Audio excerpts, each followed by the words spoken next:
This essay example, as well as thousands of others, is available in text format on our website for free and without registration. Simply Google Ivy Panda Free Essays.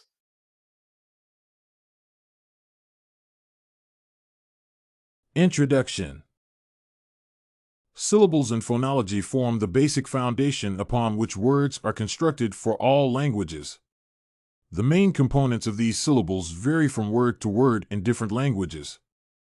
This paper looks at some of the properties of syllables, attributes of sound change, and similarities between Arabic and English syllables. The main components of the syllable. A syllable refers to a rhythmic element of language that occurs to create an easy flow in the speech stream for the human brain to comprehend. It is often made up of parts also known as segments or components. Each word comprises one or more syllables. A syllable has a structure that can be split into individual components. These components consist of rhyme and onset. The rhyme is further categorized into two elements. The nucleus is the first element, whereas the coda is the second element. It is worth noting that not all syllables contain these components and that there is a likelihood of the occurrence of a small syllable that is only made up of a nucleus. The onset, which marks the beginning sound when pronouncing a syllable, comes before the nucleus. In English, the onset components of syllables are often consonants. However, some consonants, such as N, M, L, and R, alongside the velar nasal, sometimes constitute the nucleus within a syllable. An example of an onset in a syllable is in the word read. In the event that a word is made up of more than one syllable, each individual syllable comprises the normal syllable parts. For instance, the window is pronounced as win-dow. Rhyme includes the remaining part of the syllable after the onset is pronounced. It is subdivided into a nucleus and a coda. The nucleus is the fundamental part of a syllable that is essential for its existence. The nucleus often bears a high pitch and can be slightly louder than other parts of the syllable. Vowels make up a large number of nuclei in syllables. However, the velar nasal, ing, the nasals, and the liquid sometimes form the nuclei of syllables in English words. The coda is the ultimate part of the syllable that comprises the last consonant or consonant group. Here is an example of the syllable components of the word read. Onset. R. Rhyme. ID. Nucleus. I. Coda. D. The difference between marked and unmarked syllable forms. A syllable form that is avoided in unconnected languages is thought to be marked in comparison to the syllables that are not avoided. Conversely, the syllables that are not avoided are seen as unmarked. Syllables without onsets are marked in comparison with syllables that have onsets. Though syllables without onsets occur, they are predisposed to elimination. In addition, syllables that contain codas are more conspicuous than open syllables. Though every language permits the use of open syllables, some languages, such as Shona, do not allow the use of closed syllables. The languages that permit the application of codas syllabify VCV as V.CV. Regressive and progressive assimilation. Assimilation refers to the progression of sound variation where a certain sound is prompted or transformed by other sounds.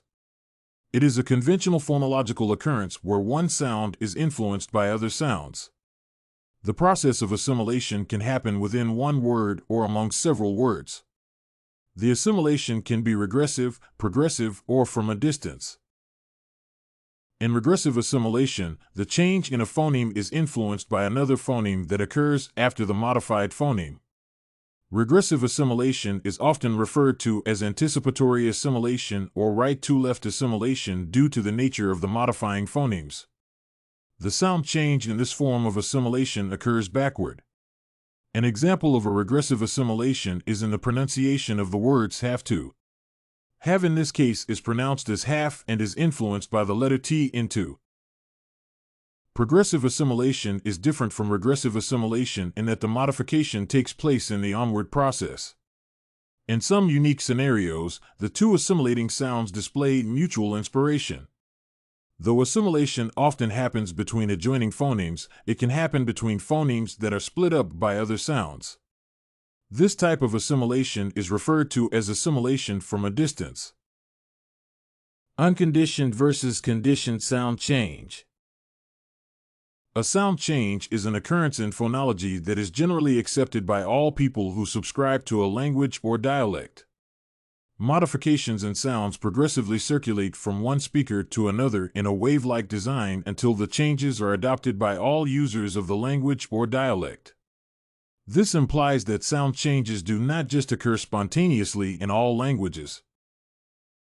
The dependence or independence between the phonological progression that generates the modification in sound and the phonetic background in which change occurs determines whether a sound change is conditioned or unconditioned. A conditioned change in sound, therefore, occurs in a process that depends on the phonetic environment. On the contrary, the occurrence of an unconditioned sound change is not dependent on the phonetic environment. An example of a conditioned change in sound is an assimilation, where two different sounds become similar or influence each other as they become close to each other. Conditional sound changes also include insertion, deletion, and disambiguation of sounds depending on the phonetic environment. An example of an unconditioned sound change is metathesis, where the order of sound changes. Raising or lowering the position of the tongue produces variations in sounds. Metathesis can also be achieved by moving the tongue forward or backward.